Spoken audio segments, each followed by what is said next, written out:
With so much speculation whirling around as to which players we are targeting and which players are likely to move on in the January transfer window, one thing I can say for certain is if we're still in the relegation zone or hovering just above it when the transfer window opens, there's likely to be very little chance that West Ham United are going to be able to convince any half decent players to sign for the club on a permanent basis. Look, we keep hearing about, James Ward-Prowse might go to Everton and join David Moyes, and Füllkrug is being targeted by a number of German clubs and even a club in Italy, etc. There's an awful lot of speculation as to who might leave, but there's equal amount of speculation as to who might come to the club. But will they come on a permanent basis? I guess the only players who are likely to want to come to West Ham on a permanent basis in the January window are those who are likely to be considered as fringe players at their current clubs, players who are not getting much game time. Let's be honest, the January transfer window is a messy window, not always one that can provide what teams really need to bolster their squads. It's frantic, opportunistic, and often driven more by fear from teams facing relegation than by any calm long-term planning. I guess if we were in a different position in the league, pushing for Europe, etc., then fear in the transfer window wouldn't come into it. But we're not chasing Europe. We're fighting to stay in the Premier League. So hopefully, whatever actions we take in January are going to be calculated and targeted and not panic driven. But in general, the January transfer window is the time when some clubs are desperate to strengthen their squads and the selling clubs know it. Hence, the often ridiculous premiums that are added to player valuations. But spending over the odds on players who may not be worth anywhere near the valuation quoted has been a trait of West Ham United's poor transfer activities over the years. But before I go on, if you're new to the West Ham Boys, or if you've watched the channel before, there's a QR code that's appeared in the corner there.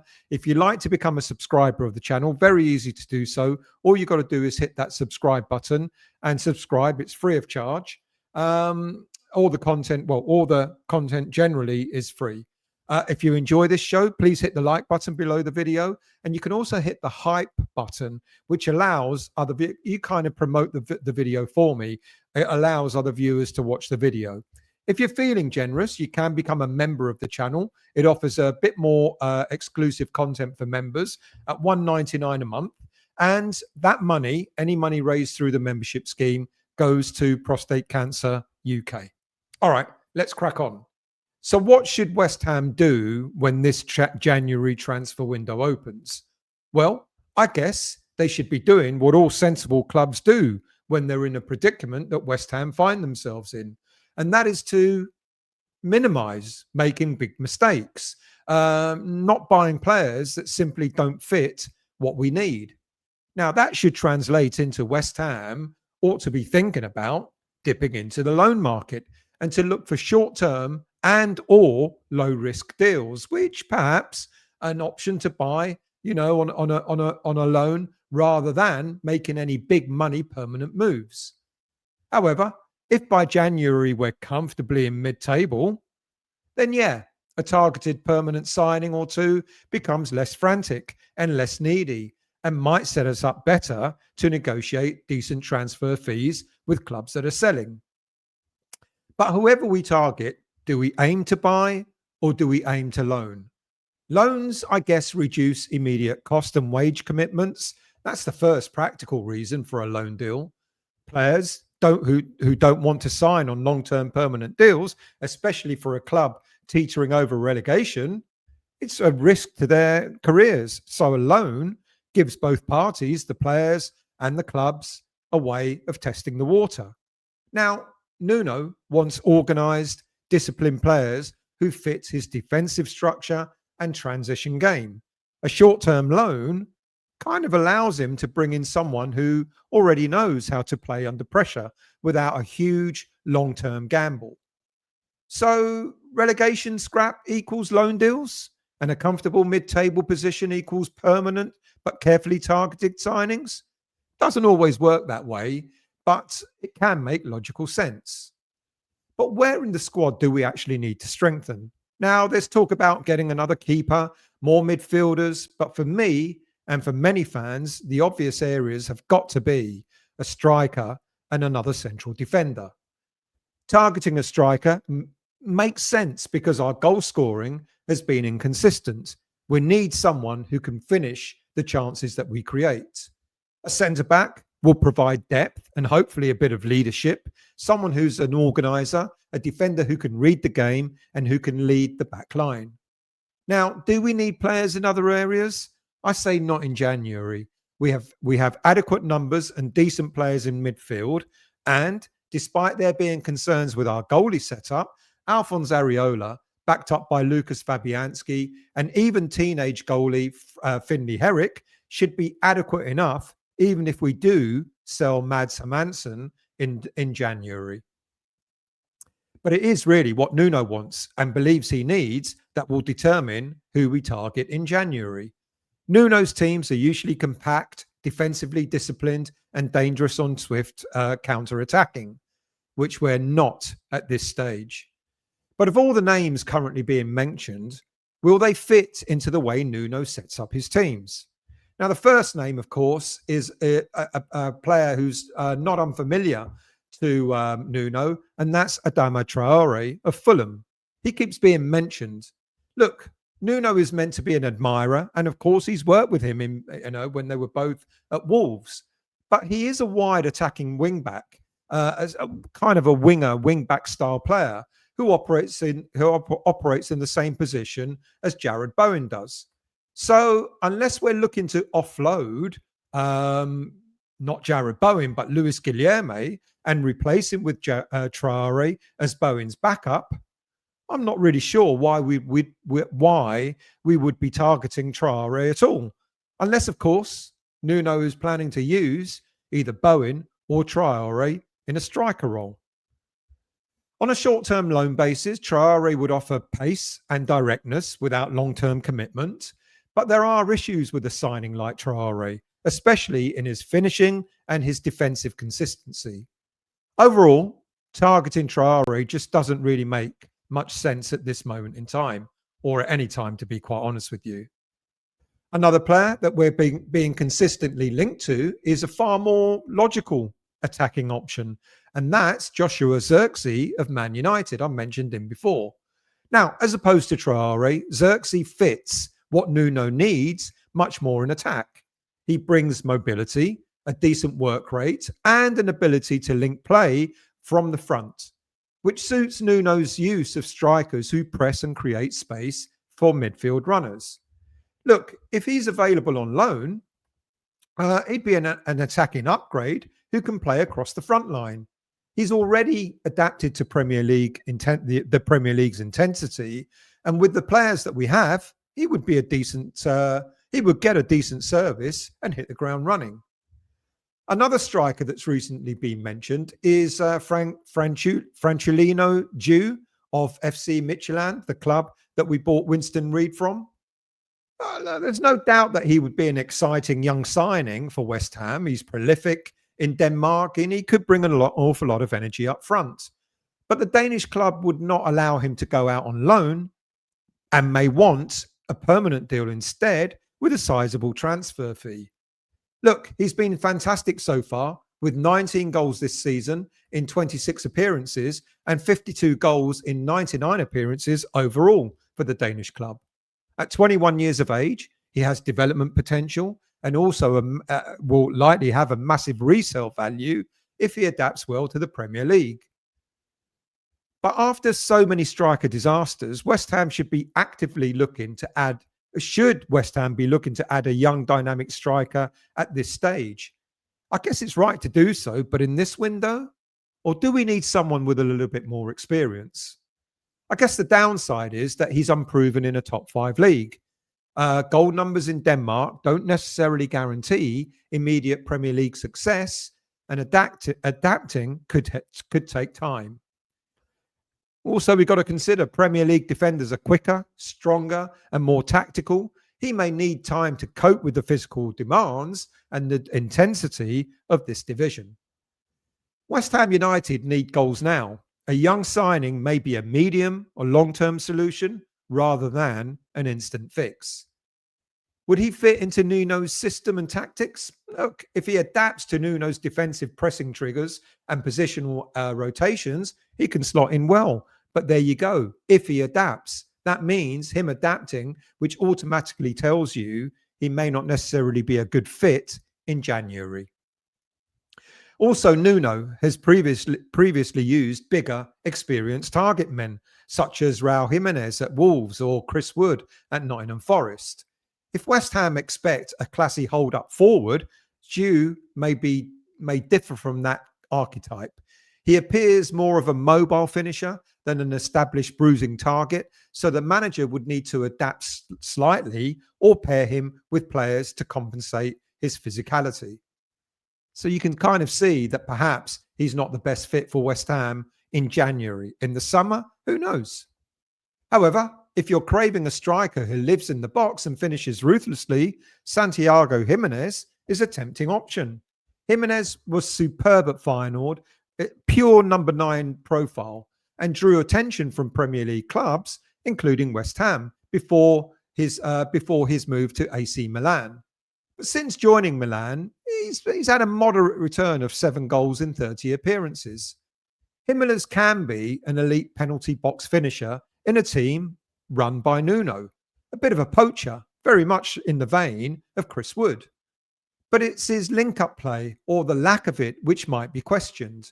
The one thing that we currently see from our current strikers, especially in Nicholas Füllkrug, is that he's not strong in link-up play. Hence why, at this moment in time, Callum Wilson seems to be a better option up front, as he will work hard off the ball and to try and link up midfield with attack. Now, AC Milan doubt Gimenez fits into their system. Now, that could create an opportunity for West Ham to negotiate a potential swap deal for Nicholas Füllkrug. Apparently, AC Milan are interested in him. Why they would be confuses me, but that's for them to answer and not for me to ponder. A player like Gimenez will require a direct style of football. Get the ball into the penalty area as soon as possible, but that's fine. That's what Nuno does, the counter-attack. And if that's going to win us games, then I think we'll all welcome that at this moment in time.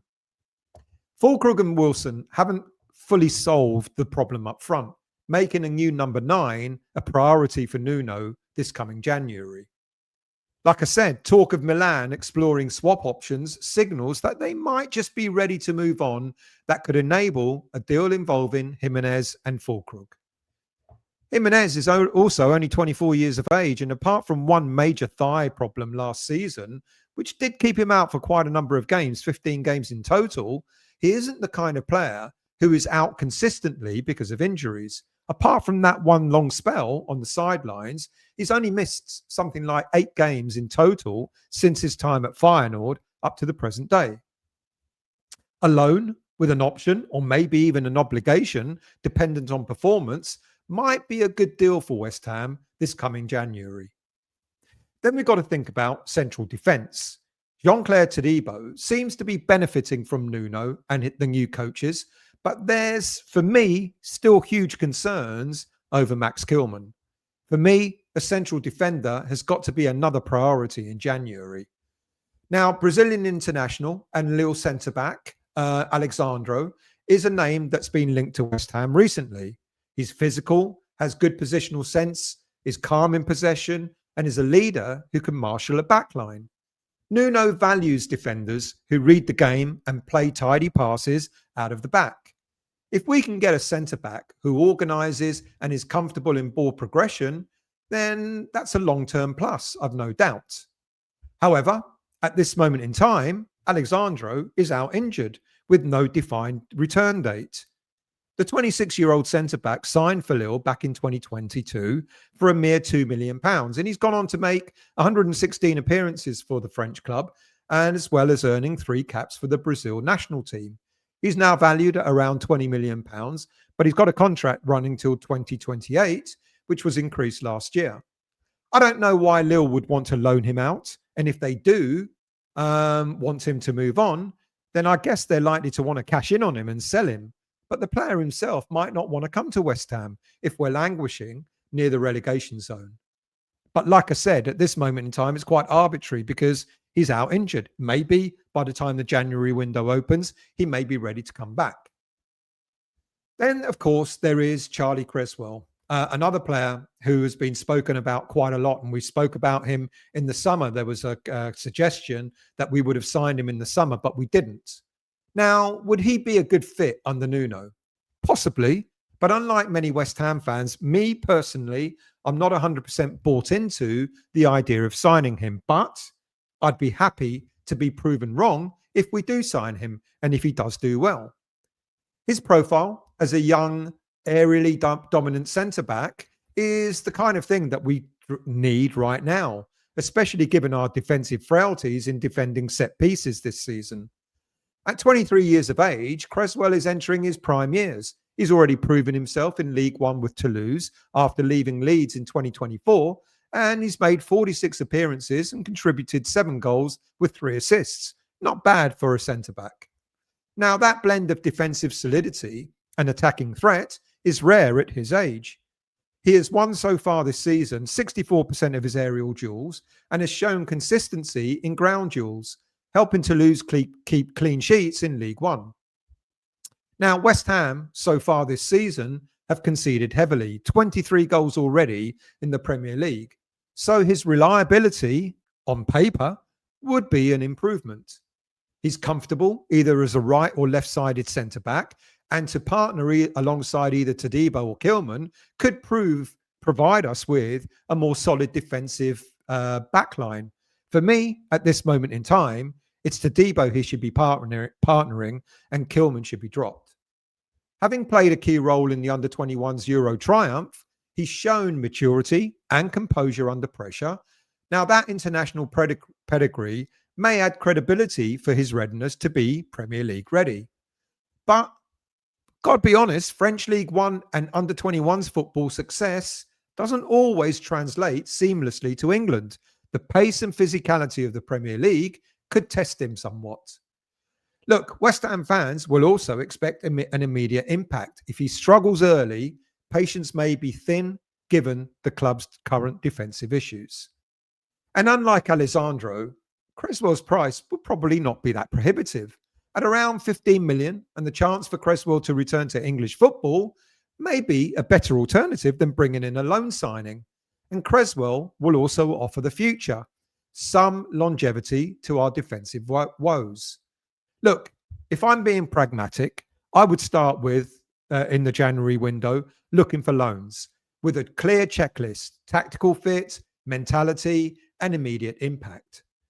I would only move for permanent signings if the financial risks are low, like Cresswell, or if we've actually got ourselves a bit of breathing space away from the bottom 3 in the Premier League. And don't sign players based on name alone. We've got to sign players because they would do a job under Nuno's system. So that's the shape of it. The club has got some big choices to make when the January transfer window opens. If they're desperate, if we're desperate, if we're still languishing at the bottom, then we may end up seeing short-term fixes like Traore. If we're careful in our targeting of players, whether they be loan or permanent signings, then we should get the right players in. Either way, the best outcome is targeted recruitment that fits Nuno's structure, not flashy headline-grabbing panic buys, which will end up hurting us as they've done in the past. That's my theory. I think we need a striker. I think we need a centre-back. I don't think we need to go for any other players. These 2, 3, 4 players in the January window I don't think is required. But certainly a centre-back and a striker for me would be priorities. Would I go for Gimenez and Cresswell? Quite possibly. Out of the players that I've mentioned, they may be the two that could be the lesser risks, I guess. But tell me, who do you want to see? Who do you want us to go for? If you've got one loan and one permanent signing to choose, you tell me who you would rather have. Thank you for watching and listening. Like I said, please hit that QR code and become a subscriber of the channel. I hope you've enjoyed this one, and I will see you all again very soon.